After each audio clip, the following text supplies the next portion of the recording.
विश्वशीरुषं देवं विश्वाक्षं विश्वशम्भुवं विश्वं नारायणं देवमक्षरं परमं पदम् विश्वतः परमां नित्यं विश्वन्नारायणगुं हरिम् विश्वमेवेदं पुरुषस्तद्विश्वमुपजीवति पतिं विश्वस्यात्मेश्वरगुं शाश्वतगुं शिवमच्युतं नारायणं महाज्ञेयं विश्वात्मानं परायणम्।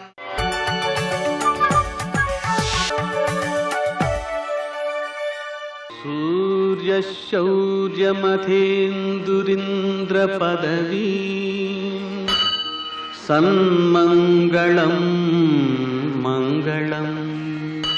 मृत्युंजयाय रुद्राय नीलकंठाय शंभवे मृदेशाय शर्वाय महादेवाय ते नमः। నేటి కాలమాన విశేషాలను గమనిద్దాం.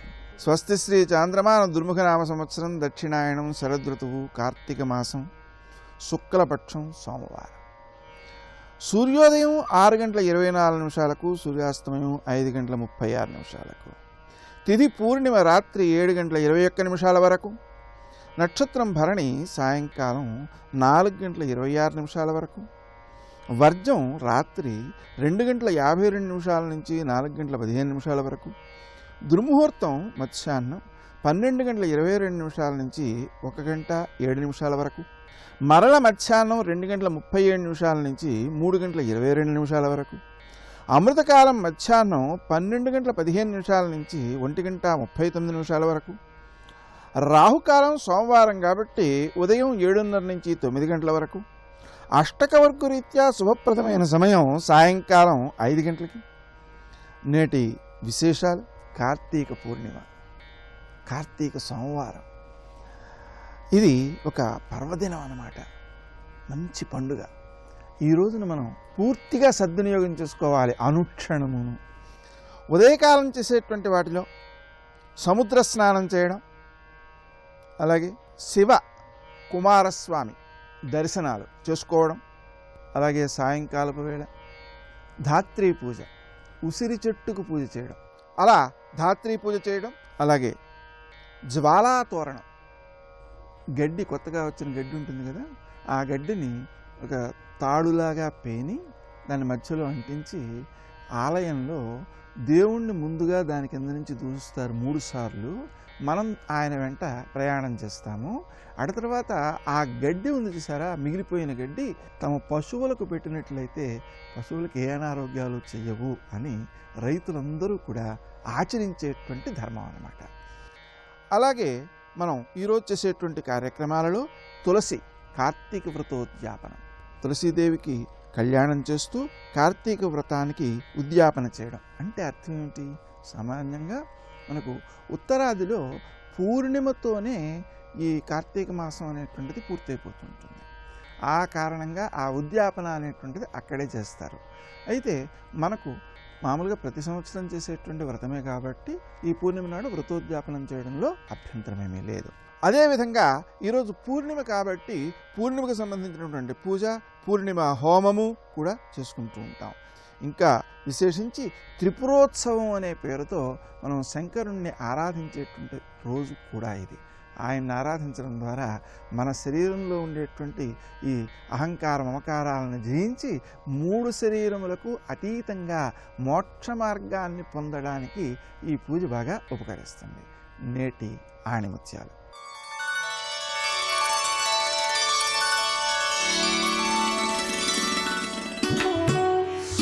పురాణాల లక్ష్యం ఉన్నత సత్యాలను బోధించడం, అందుకే అవి పరమ ప్రమాణాలు.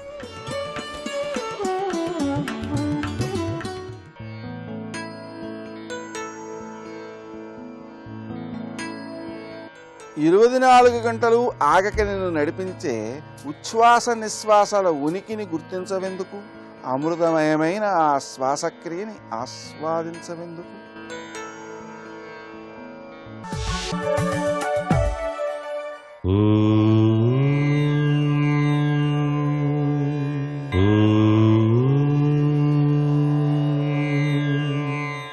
ఓం నమో నారాయణాయ. ఓం నమః శివాయ. శ్రీమాత్రేయ నమః. కార్తీక దామోదరాయ నమః. ఈనాడు కార్తీక పూర్ణిమ. ఈ రోజునే శంకరుడు లోకకంటకుడైనటువంటి త్రిపురాసురుడు అనేటువంటి రాక్షసుణ్ణి సంహరించిన సుదినం. కార్తీక పూర్ణిమ నాడు శివాలయ ప్రాంగణాన్ని దర్శించి అక్కడ సాయం సంధ్యా సమయంలో జ్వాలాతోరణం అనేటువంటి ఒక విశిష్ట కార్యక్రమం చేస్తారు. ఈ జ్వాలాతోరణం దర్శించినంతటనే ఆగామి సంచిత ప్రారంధ కర్మలు పటాపంచలైపోతాయని చెప్పేసి శాస్త్రం. అంతేకాకుండా మానసిక శాంతికి కార్తీక పూర్ణిమ నాడు చంద్రశేఖర తత్వంలో విరాజిల్లేటువంటి పూర్ణ చంద్రోదయ తత్వానికి పాలు నైవేద్యంగా సమర్పించి ఆ పాలని గనక స్వీకరించినట్లయితే మానసిక శాంతి చేకూరుతుంది. ఈరోజు ఉపవాసం ఉండటం, శివార్చన చేయటం, వివిధ ద్రవ్యాలతో పరమేశ్వరుని అర్చించినటువంటి ఆ అమృతాన్ని స్వీకరించటం, అలాగే కార్తీక పూర్ణిమ నోములు అనేటువంటివి కూడా స్త్రీలు ఆచరిస్తారు. ఆ నోములు ఆచరించడం వలన సౌభాగ్య సిద్ధి కలుగుతుంది. ఈ రోజున దీపదానంతో పాటు వివిధ రకాలైనటువంటి విశిష్ట దానాలన్నీ కూడాను బ్రాహ్మణోత్తములకు చేసుకోవడం కూడాను సంప్రదాయం. ఈ కార్తీక మాసం అంతా కూడాను స్నానం, దీపం, దానం, ఉపవాసం ఇవి ఎవరైతే ఆచరిస్తారో వారికి జీవన్ముక్తి కలుగుతుంది, అదృష్టం వరిస్తుంది, విధివ్రాసిన దుర్వ్రాత తొలగిపోతుంది అనేటువంటి విశేషాంశాన్ని ప్రతి ఒక్కరూ గుర్తుపెట్టుకోవాలి. సర్వే జనా సుఖినో భవంతు.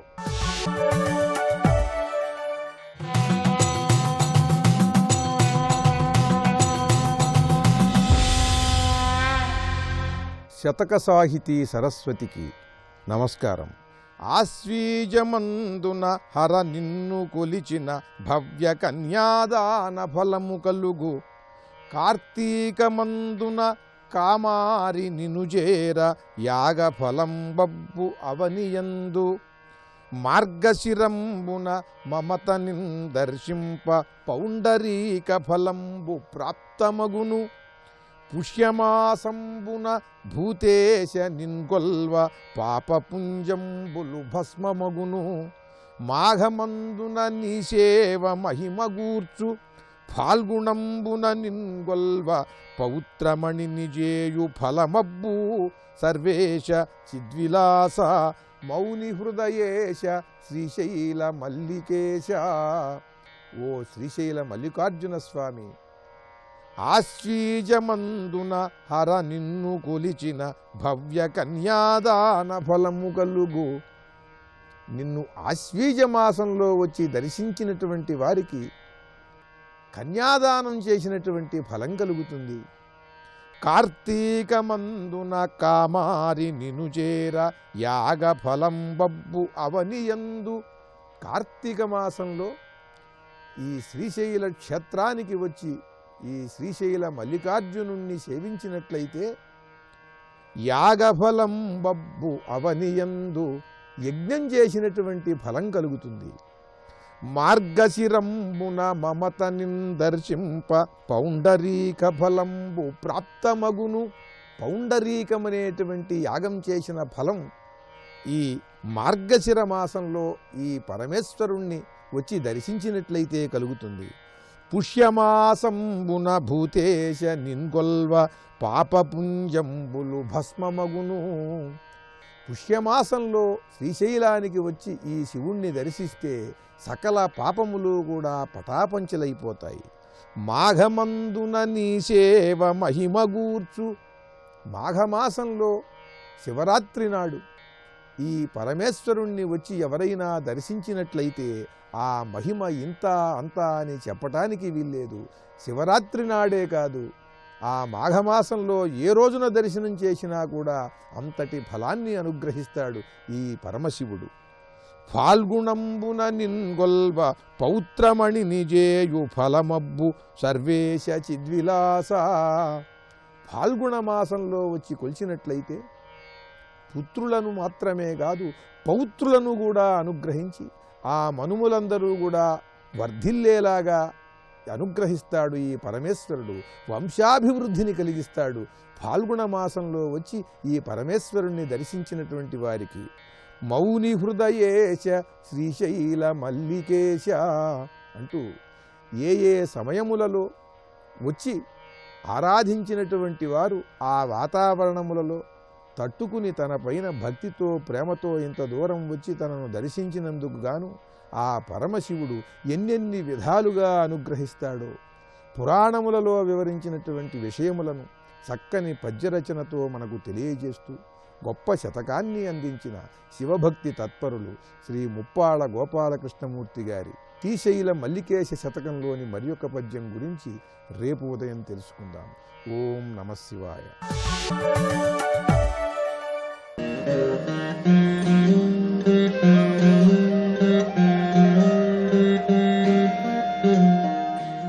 పవిత్ర దేవాలయాలకు ఆధ్యాత్మిక నిలయాలకు పుట్టినిల్లు ఆంధ్రప్రదేశ్. భారతదేశ సంస్కృతి చరిత్రలో ఓ విశేష స్థానాన్ని కలిగి ఉన్న ఈ రాష్ట్రంలో దట్టమైన నల్లమల అడవుల మధ్య ఉంది సుప్రసిద్ధ క్షేత్రం శ్రీశైలం. సాక్షాత్తు కలియుగ కైలాసంగా పేర్గాంచిన ఈ క్షేత్రంలో వెలిసిన భ్రమరాంబ మల్లికార్జున స్వామి ఆలయ విశేషాలేమిటో మనం ఇప్పుడు తెలుసుకుందాం.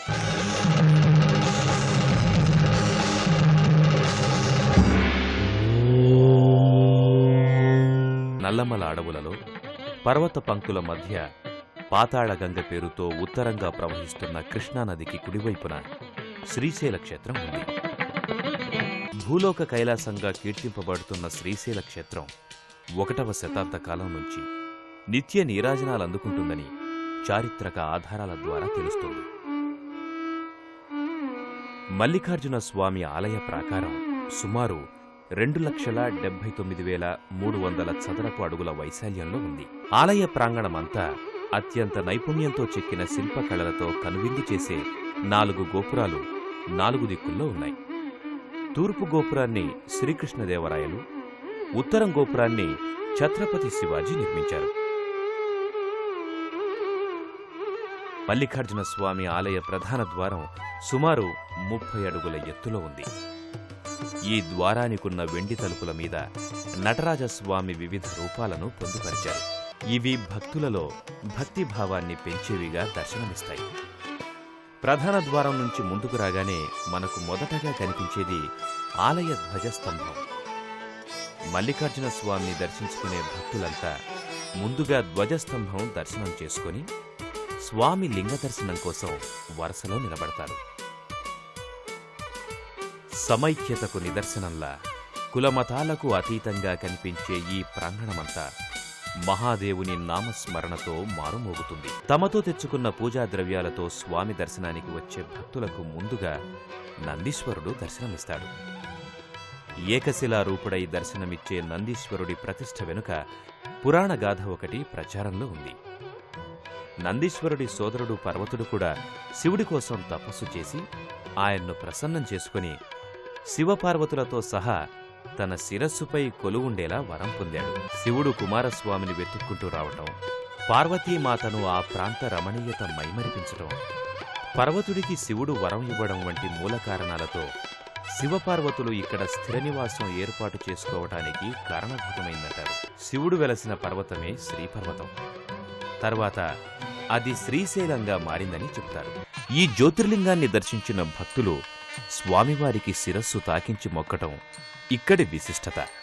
నాగేంద్రహరాయ భస్మాంగ రాగాయ మహేశ్వరాయ నిత్యాయ శుద్ధాయ దిగంబరాయ తస్మై నకారాయ నమఃశివాయ అంటూ పాడుకునే భక్తులు ఇక్కడ జ్యోతిర్లింగాన్ని చూసి కైలాసంలో శివుని చూసిన అనుభూతిని పొందుతారు. ఈ ఆలయంలో జరుగుతున్న పూజలన్నీ పాంచరాత్ర ఆగమ సంప్రదాయంలోనే జరుగుతూ ఉండటం విశేషం. ఇదే ఆలయ ప్రాంగణంలో ఉంది భ్రమరాంబామాత ఆలయం. ఆలయంలోకి ప్రవేశించడానికి విధిగా మెట్లున్నాయి.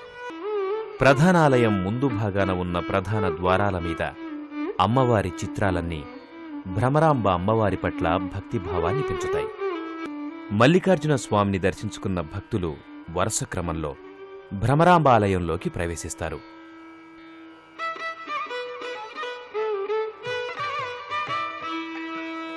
ప్రధానాలయ ప్రాకారాలన్నీ అందమైన ఆనాటి శిల్పకళా సంపదను ప్రస్ఫుటింపచేస్తాయి.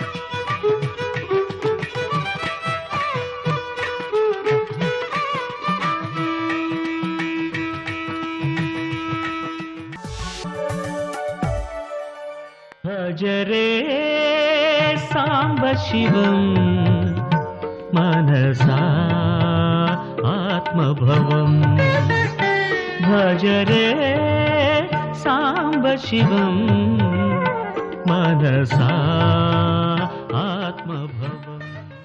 శివాయ గురవే నమః. శ్రీమాత్రే నమః. శ్రీ విష్ణురూపాయ నమః శివాయ. ఈరోజు అత్యంత పవిత్రమైనటువంటి కార్తీక పూర్ణిమ. దీనికి శాస్త్రముల యందు చాలా విశేషమైనటువంటి మహావ్రత దినంగా పేర్కొన్నారు. ముఖ్యమైన పర్వాల్లో ఇదొకటి. అసలు సాధారణంగా పూర్ణిమకే పర్వకాలము అని పేరు. పూర్ణిమ, అమావాస్య, ఏకాదశి, చతుర్దశి ఈ 4 తిథులు కూడా పర్వములు. ఇవి కాకుండా అష్టమి ఇలా కొన్ని తిథులకు కూడా ప్రత్యేకతలు ఉన్నప్పటికీ కూడా పూర్ణిమ, అమావాస్య పూర్ణ తిథులు గనక ఈ రోజున ఏ పూర్ణిమైనా ఏ అమావాస్య అయినప్పటికీ కూడా ఏ మాసంలో ఉన్నదానికైనా ఈ రోజున చేసే ధ్యానాదులు వీటికి ఒక అద్భుతమైనటువంటి విశేష ఫలం వస్తుంది అని సర్వశాస్త్రములు చెప్తున్నాయి. పైగా మన వేదకాలం నుంచి దర్శ పూర్ణమాసేష్టులు మొదలైనవన్నీ కూడా పూర్ణిమ కాలంలో చేసే యజ్ఞ యాగాదులకి ఉన్న ఫలితం గురించి చాలా వివరించాయి. ఆ పూర్ణిమ నాటి సాధనలు మన మనస్థితిని కూడా ఒక పరిణతిలోకి తీసుకువెళ్తాయి. అందున ఈ కార్తీక పూర్ణిమ దీనికున్న ప్రత్యేకతలు చాలా. అందుకే దీన్ని మహాకార్తికి అని వ్యవహారం. ఈ కార్తీక పూర్ణిమనే మహాకార్తికి అని వ్యవహరిస్తారు. అసలు సంవత్సరంలో వచ్చేటువంటి కార్తీక మాసమే వ్రతాల మాసం. భగవంతుడు గొప్ప కాలాన్ని మనకిచ్చాడు.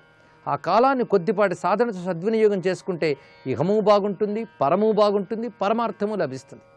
అందుకు ఈ కార్తీకంలో ఏ వ్రతం కొద్దిపాటు చేసినప్పటికీ కూడా విశేష ఫలాన్ని ఇస్తున్నది. కార్తీక వ్రతములు చాలా ఉన్నాయి.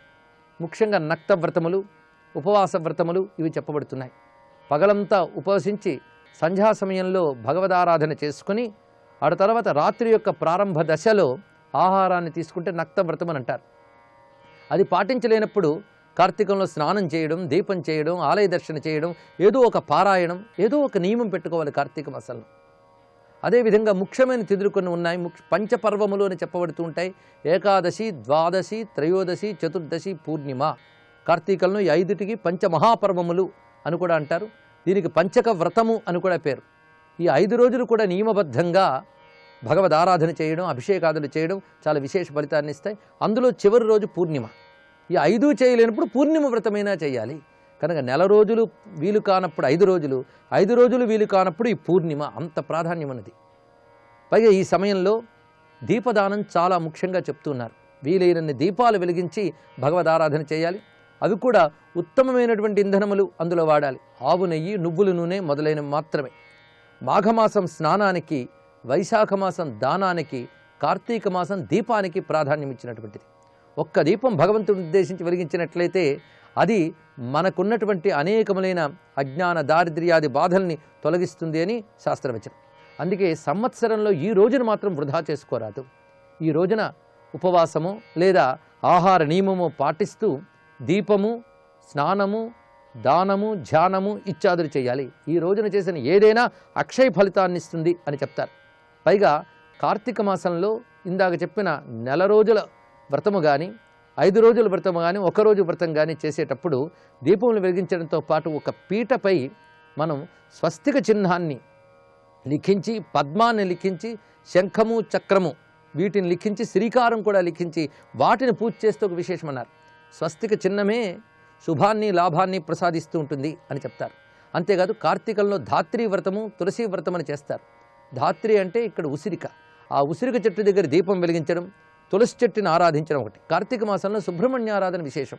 సుబ్రహ్మణ్యుడు శివశక్తుల ఏకస్వరూపము, పైగా ఆయనకు ఆగ్నేయుడు అని పేరున్నది. అగ్ని ద్వారానే శివతేజం క్రమక్రమంగా శరవణం దాకా వెళ్ళి, ఆ శరవణం మళ్ళీ ఒక ప్రత్యేకమైన అగ్ని, అంటే రెల్లు తుప్ప, శరవణ భవుడు అయ్యాడు ఆయన. అందుకే ఈ రోజున సుబ్రహ్మణ్యారాధన ఏ కొద్దిపాటు చేసినప్పటికీ కూడా అది విశేష ఫలాన్ని ఇస్తుంది. పైగా శరత్ పూర్ణిమ అని కదా అంటారు కార్తీక పూర్ణిమని. శరదృతువు, ఆశ్వయుజ మాసం, కార్తీక మాసం, ఈ శరత్ పూర్ణిమలు రెండూ కూడా చాలా ప్రధానమైనటువంటివి. కనుక ఈ శరత్ పూర్ణిమ నాడు ప్రత్యేకించి బృందావనంలో రాసలీల జరిగిందని శాస్త్రములు మనకు చెప్తూ ఉన్నాయి. అందుకు ఇప్పటికీ కార్తీక పూర్ణిమ నాడు బృందావనంలో విశేషమైనటువంటి ఆరాధన జరుగుతూ ఉంటుంది. పైగా ఏనాడో బృందావనంలో అంబరీషుడు కూడా ఈ కార్తీక శుద్ధ ఏకాదశి వ్రతం అక్కడ చేశాడే. ఆ సమయంలోనే దూర్వాసులు అతన్ని శిక్షించుదామని ప్రయత్నించడం, నారాయణ యొక్క చక్రం అంబరీషుడిని రక్షించడం జరిగింది. ఇది భాగవతంలో వచ్చే కథ. ఇదే కార్తీక పురాణంలో కూడా చెప్పబడుతున్నది. కార్తీక వ్రతంలో అంబరీషుని యొక్క వృత్తాంతాన్ని స్మరించడం కూడా ఒక చక్కని ఫలితాన్ని ఇస్తుందని శాస్త్రంలో మనకు చెప్తున్నాయి. అది జరిగిన చోటు కూడా బృందావనమే. బృందావనంలోనే అంబరీషుడు సాధన చేసినట్లుగా చెప్పబడుతున్నది. ఇది అనాదిగా విష్ణు భూమికతో, వైకుంఠ భూమికతో ఉన్నటువంటి క్షేత్రం. కనుక కార్తీకానికి దామోదర మాసం అని పేరు కూడా ఉన్నది. కార్తీక మాసంలో విష్ణువుని దామోదర అనే పేరుతో ఆరాధిస్తారు.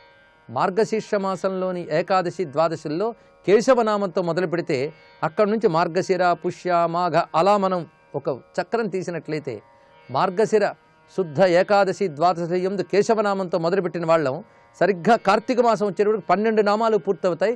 12వ నామం దామోదర నామం. దామోదర అనే మాటకి సర్వభువనములు తనలో కలిగినవాడు అని అర్థం. అలాంటి దామోదర మాసం ఇది. అందుకు కార్తీక దామోదర ప్రీత్యర్థమని ఏ కర్మనైనా చేస్తారు ఇక్కడ. అలాంటి ఆ దామోదరుడి కృష్ణావతారంతో ధన్యులైనటువంటి గోపికలతో కలిసి రాసలీల చేసినటువంటిది. రాసలీల అంటేనే ఒక పూర్ణమైనటువంటి ఆధ్యాత్మిక అనుభవం. జీవాత్మలు పరమాత్మతో లీనమైనటువంటి అవస్థని ఇక్కడ రాసలీల అంటారు. ఆ రాసలీల అవస్థకు పూర్ణావస్థ. ఆ పూర్ణావస్థ ఇక్కడ శరత్ పూర్ణిమ అని చెప్పబడుతున్నది. ముఖ్యంగా యోగపరంగా సహస్రారాన్ని చేరుకోవడమే శరత్ పూర్ణిమ. ఆ పూర్ణావస్థలో కలిగే దివ్యానందమే రాసలీల అనుభవం.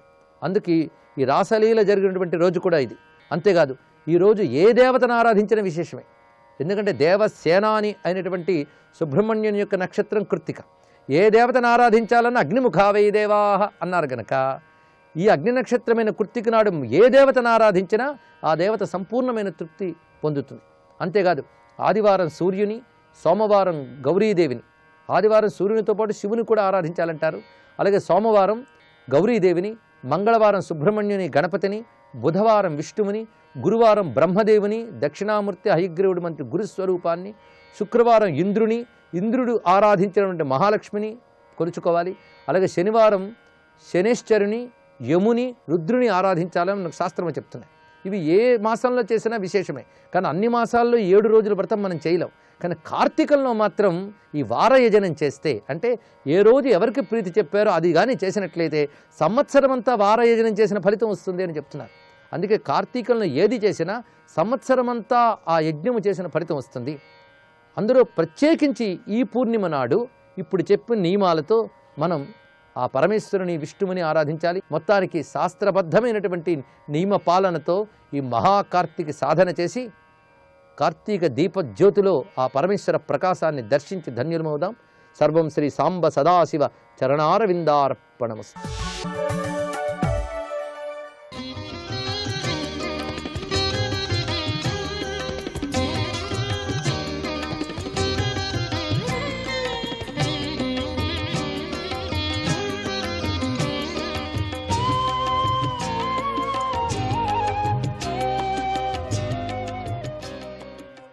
ప్రద్యుమ్నాయ నమః. మహాతలం కంటే క్రింది లోకం రసాతలం. అక్కడ పణులు, నివాత కవచులు, కాలేయులు, హిరణ్యపురవాసులు అనేటువంటి దైత్య దానవ గణాలు, పుటల్లో పాములు నివసించినట్లుగా నివసిస్తూ ఉంటారు. వారు దేవతలకు శత్రువులు. పుట్టుకతోనే వారు గొప్ప బలవంతులు, సాహసవంతులు. తాము గొప్ప బలవంతులమనే వారి యొక్క గర్వము అన్ని లోకాల్లోనూ గొప్ప మహిమ గల శ్రీహరి యొక్క గొప్ప తేజస్సుతో అణిచబడింది. ఇంద్రుడి దూత అయిన శర్మ మాటలు కారణంగా వారు ఇంద్రుడికి భయపడుతూ ఉంటారు. రసాతలానికి క్రింద పాతాళలోకం ఉంది. అక్కడ శంఖుడు, కులికుడు, మహాశంఖుడు, శ్వేతుడు, ధనంజయుడు, ధృతరాష్ట్రుడు, శంఖచూడుడు, కంబలుడు, అశ్వతరుడు, దేవదత్తుడు మొదలైన పెద్ద పడగలు ఉన్న సర్పాలు నివసిస్తూ ఉంటాయి. మహాకోపం గల ఆ సర్పాలకు వాసుకి రాజు. అక్కడ నివసించే సర్పాలకు 5, 7, 10, 100 లేక 1000 తలలు ఉంటాయి. పరమేశ్వరుడు ఆ సర్పాల పడగలలో గొప్పగా ప్రకాశించే మణులను పెట్టాడు. వాటి కాంతుల పాతాళలోకమందు గల చీకట్లను తరిమికొడుతూ ఉంటాయి. ఇంతటితో పంచమ స్కందంలోని 24వ అధ్యాయం సమాప్తం. ఇక 25వ అధ్యాయం. ఈ అధ్యాయంలో సంకర్షణ దేవుడు చేసిన స్తోత్రం గురించి చెప్పబడింది. శ్రీ శుకమహర్షి ఇలా చెప్పసాగాడు. ఓ పరీక్షిత్ రాజా, పాతాళ లోకానికి 30,000 యోజనాల దూరంలో మూల స్థానంలో భగవంతుడైన శ్రీహరి యొక్క తమోగుణ ప్రధానమైన కళ ఉంది. ఆ కళకే అనంతుడని పేరు. ఇది అహంకార రూపం కావటంతో ద్రష్ట దృశ్యములకు ఏకం చేస్తుంది. అంటే చూసేవాడు చూడబడేది భోగ్యమైన దీనిని భోగించే భోక్తను నేనే అనే అభిమానాన్ని కలిగిస్తుంది. సత్వగుణ ప్రధానులైన శ్రీహరి భక్తులు ఈ కళను ఏకం చేసేవారు అని చెబుతూ ఉంటారు. అక్కడ 1000 తలల అనంతుడి రూపంలో ఉన్న భగవంతుడి యొక్క ఒకే ఒక తలపై ఈ భూమండలం మోయబడుతూ ఆవగింజలాగా కనిపిస్తూ ఉంటుంది. ఆ సంకర్షణుడు ప్రళయకాలంలో ఈ జగత్తును ఉపసంహరించాలని కోరుకుంటూ ఉంటాడు. ఎప్పుడు పూర్వం ఆయన కోపంతో అందమైన తన కనుబొమ్మలను విరిచి త్రిప్పగా వాటి మధ్య నుండి 3 కన్నులు గల రుద్రుడు ఆవిర్భవించాడు. ఆయనకు 11 రూపాలు. సంకర్షణుడి నుండి పుట్టినవాడు కావటంతో రుద్రుడికి సాంకర్షణుడనే పేరు ప్రసిద్ధి చెందింది. ఆయన త్రిశూలాన్ని ఎత్తి పట్టుకొని ఉంటాడు. సంకర్షణ దేవుడి గుండ్రని ఎర్రని పాదపద్మాల స్వచ్ఛమైన గోళ్ల వరుసలు మణులను పోలి ఉంటాయి. ఈ సంకర్షణ దేవుడికి భక్తులతో కలిసి నాగరాజులు కూడా అనన్యమైన భక్తితో తలలు వంచి నమస్కరిస్తూ ఉంటారు. ఆ సమయంలో ఆ దేవుడి గుండ్రని గోళ్లయందు సుందరమైన తమ ముఖాలు కనిపిస్తూ ఉంటాయి. వారి చెక్కుళ్లకు అధికంగా ప్రకాశించే గుండాల కాంతియే వారికంటే కుండలాలున్నాయి. అవి ఆ కుండలాల కాంతి ప్రకాశంగా ఉండేటువంటి వారికి అలంకారంగా ఉంటుంది. అలా వారు తమ ముఖాలను చూసుకున్న వారి మనస్సులు ఆనందంతో నిండిపోతూ ఉంటాయి.